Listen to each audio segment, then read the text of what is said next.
राधे राधे, हरे कृष्णा। स्वागत है आप सभी का एक बार पुनः आपके अपने चैनल जहाँ हम भगवद गीता का पाठ कर रहे हैं। तो सबसे पहले मैं आप सभी को नववर्ष की बहुत बहुत शुभकामनाएं देना चाहती हूँ। चैत्र शुक्ल प्रतिपदा को हिंदू नववर्ष विक्रम संवत 2083 शुरू हुआ है। इस पर मैंने पंचांग की परंपरा को लेकर के एक वीडियो बनाया है, तो आप प्लीज़ ज़रूर इसे चेक करिएगा और मेरे एक छोटे से कोशिश को आप हमेशा की तरह जैसे इन वीडियोस को प्यार देते हैं वैसे ही दीजिएगा। तो चलिए शुरू करते हैं आज का श्लोक। संबंध। भगवान के मत के अनुसार कर्म न करने से मनुष्य का पतन हो जाता है। ऐसा क्यों है? इसका उत्तर भगवान आगे के श्लोक में देते हैं। सदृशं चेष्टते स्वस्याः प्रकृतेर्ज्ञानवानपि प्रकृतिं यान्ति भूतानि निग्रह किम करिष्यति। व्याख्या। जितने भी कर्म किए जाते हैं वे स्वभाव अथवा सिद्धांत को सामने रखकर किए जाते हैं। स्वभाव दो प्रकार का होता है, राग द्वेष रहित और राग द्वेष युक्त। जैसे रास्ते में चलते हुए कोई बोर्ड दिखाई दिया और उस पर लिखा हुआ पढ़ लिया, तो यह पढ़ना न तो राग द्वेष से हुआ और न किसी सिद्धांत से, अपितु राग द्वेष रहित स्वभाव से स्वतः हुआ।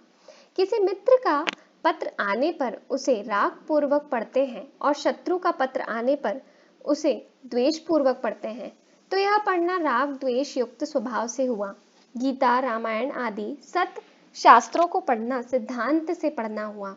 मनुष्य जन्म परमात्मा प्राप्ति के लिए ही है, अतः परमात्मा प्राप्ति के उद्देश्य से कर्म करना भी सिद्धांत के अनुसार कर्म करना है।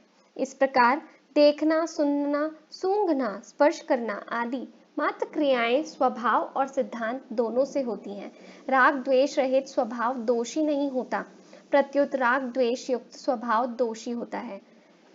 राग द्वेष पूर्वक होने वाली क्रियाएं मनुष्य को बांधती हैं, क्योंकि इनसे स्वभाव अशुद्ध होता है, और सिद्धांत से होने वाली क्रियाएं उद्धार करने वाली होती हैं, क्योंकि इनसे स्वभाव शुद्ध होता है।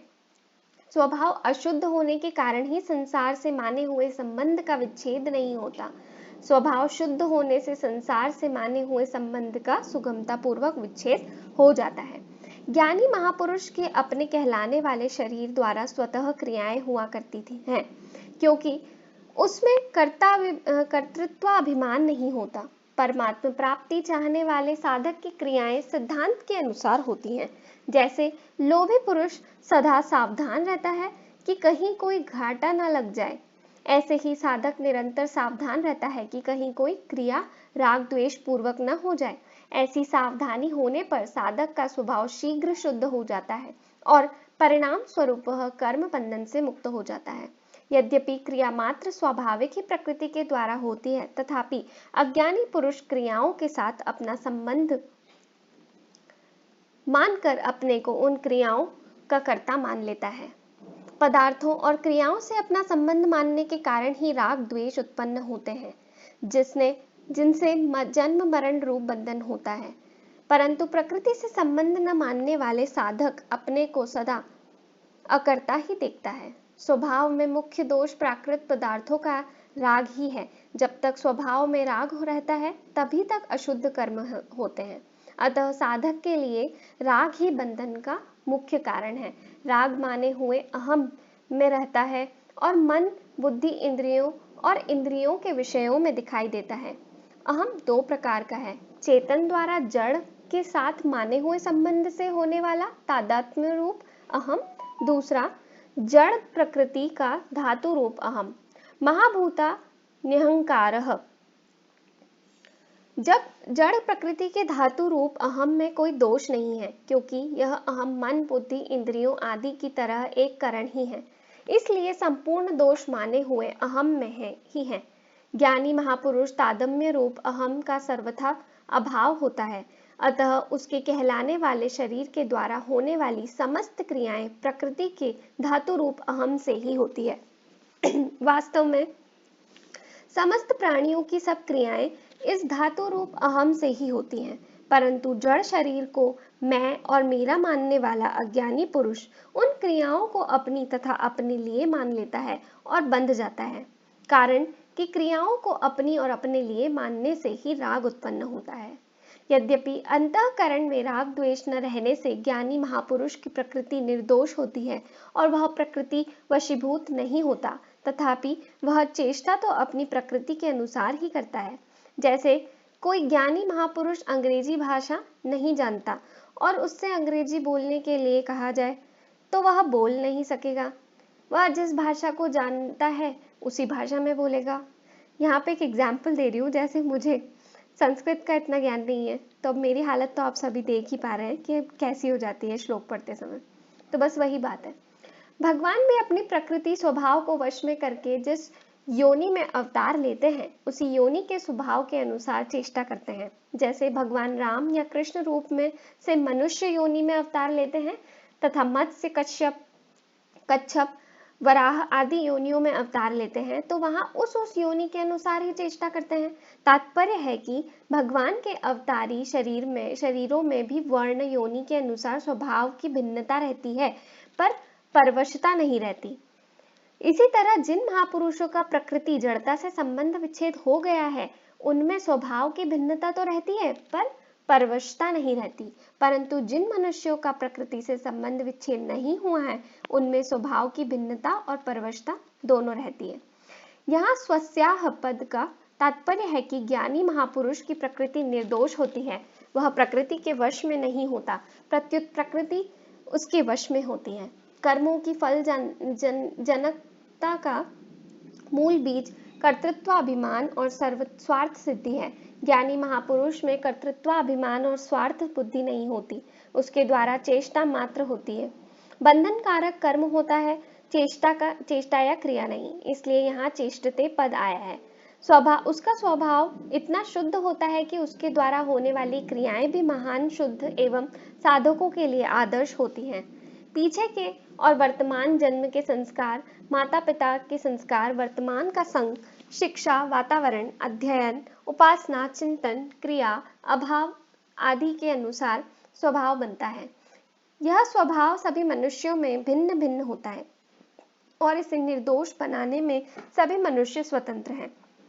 व्यक्तिगत स्वभाव की भिन्नता ज्ञानी महापुरुषों में भी रहती है। चेतन में भिन्नता होती नहीं और प्रकृति में स्वाभाविक भिन्नता रहती है। प्रकृति है ही विषम।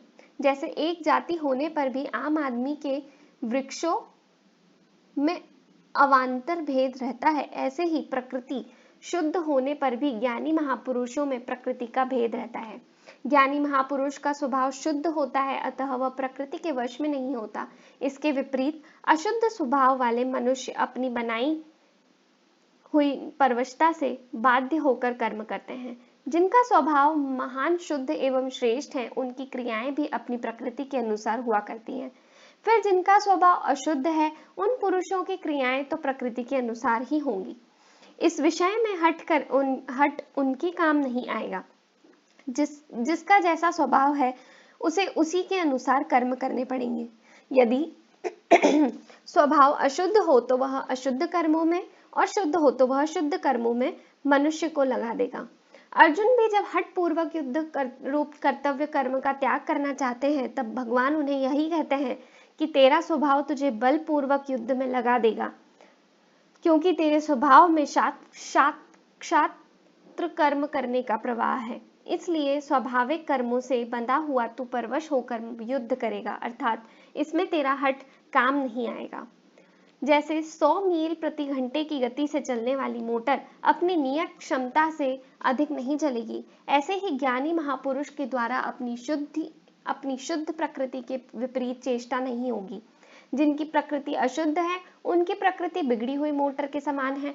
बिगड़ी हुई मोटर को सुधारने के दो मुख्य उपाय हैं, मोटर को खुद ठीक करना, दूसरा मोटर को कारखाने में पहुंचा देना। इसी प्रकार अशुद्ध प्रकृति को सुधारने के भी दो मुख्य उपाय हैं, राग द्वेष से रहित होकर कर्म करना और भगवान के शरण में चले जाना।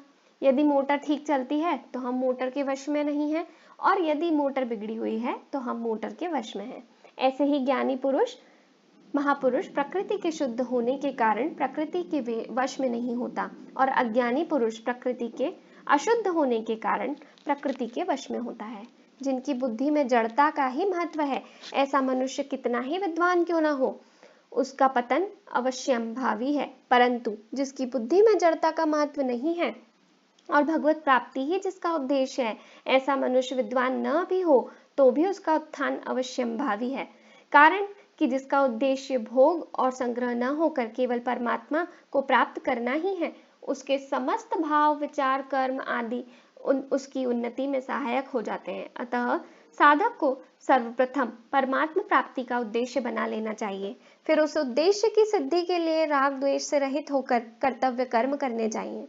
राग द्वेष से रहित होने का सुगम उपाय है मिले हुए शरीर आदि पदार्थों का अपना और अपने लिए न मानते हुए दूसरों की सेवा में लगाना और बदले में दूसरों से कुछ भी न चाहना। प्रकृति के वश में न होने के लिए साधक को चाहिए कि वह किसी आदर्श को सामने रखकर कर्तव्य कर्म करे। आदर्श दो हो सकते हैं, भगवान का मत और दूसरा श्रेष्ठ महापुरुषों का आचरण।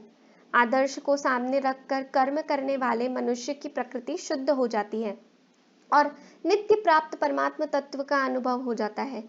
इसके विपरीत आदर्श को सामने न रखकर कर्म करने वाला मनुष्य राग द्वेष पूर्वक ही सब कर्म करता है, जिससे राग द्वेष पुष्ट हो जाता है और उसका पतन हो जाता है।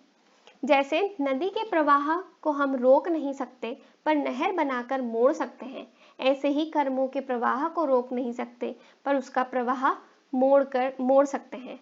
निस्वार्थ भाव से केवल दूसरों के लिए हित कर्म करना ही कर्मों के प्रवाह को मोड़ना है। अपने लिए किंचित मात्र भी कर्म करने से कर्मों का प्रवाह मुड़ेगा नहीं। तात्पर्य यह है कि केवल दूसरों के हित के लिए कर्म करने से कर्मों का प्रवाह संसार की ओर हो जाता है और साधक कर्म बंधन से मुक्त हो जाता है।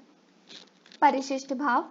ज्ञानी पुरुष महापुरुष भी जब व्यवहार करता है तो स्वभाव के अनुसार ही करता है, कारण कि कारणों के बिना कोई व्यवहार नहीं कर सकता। जैसे आचार्य बालक की स्थिति में आकर ही उसको वर्णमाला क ख ग सिखाता है, ऐसे ही ज्ञानी महापुरुष भी साधारण मनुष्य की स्थिति में आकर ही उसको समझाता है, व्यवहार करता है। चेष्टते पद का तात्पर्य है वह कर्म करता नहीं, प्रत्युत उससे प्रकृति के अनुसार स्वतः क्रिया होती है। जैसे वृक्ष के पत्ते हिलते हैं तो उनसे कोई फलजनक कर्म पाप या पुण्य नहीं होता, ऐसे ही कर्तृत्व अभिमान न होने के कारण उसके द्वारा कोई शुभ अशुभ कर्म नहीं बनता। ज्ञानी महापुरुष भी दूसरों के हित में लगे रहते हैं, क्योंकि साधनावस्था में ही उनका स्वभाव प्राणी मात्र का हित करने का रहा है।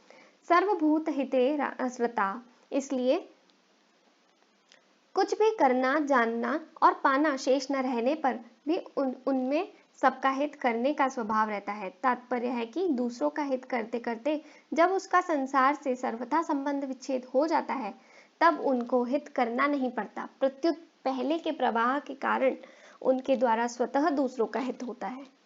धन्यवाद। राधे राधे। हरे कृष्णा। कल पुनः मिलेंगे।